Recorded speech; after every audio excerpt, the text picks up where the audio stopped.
వచ్చింది. అమ్మవారి చూపులు ఎంత దిశల వరకు పడ్డాయో అంతవరకు దరిద్రములన్నీ తొలగిపోయి అందరూ ఆనందమును పొందారు. లక్ష్మీదేవి జన్మించింది ఆనాడు పాలసముద్రం దగ్గర ఉత్సవం జరిగినట్టు జరుగుతోంది. నేను ఇక్కడ నమ్మి ఒక మాట చెప్తున్నాను. ఇవాళ ఈ ఘట్టాన్ని ఎవరు విన్నారో వాళ్ళకి కొన్ని కోట్ల జన్మలు తరమవలసిన దరిద్రం నశించిపోయింది. ఇది పరమ యథార్థం. అందుకని ఆ తల్లి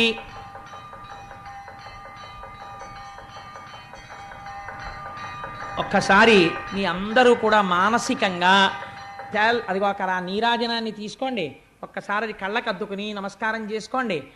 స్వామి త్రిమూర్త్యాత్మకమై దత్తాత్రేయుడై ఉన్నాడు. చక్కటి జేగంటలు మోగే ఈ దేవాలయంలోను అటువంటి పరమ పవిత్రమైనటువంటి లక్ష్మీదేవి యొక్క ఆవిర్భావము జరిగింది. ఇంకా దేవేంద్రుడికి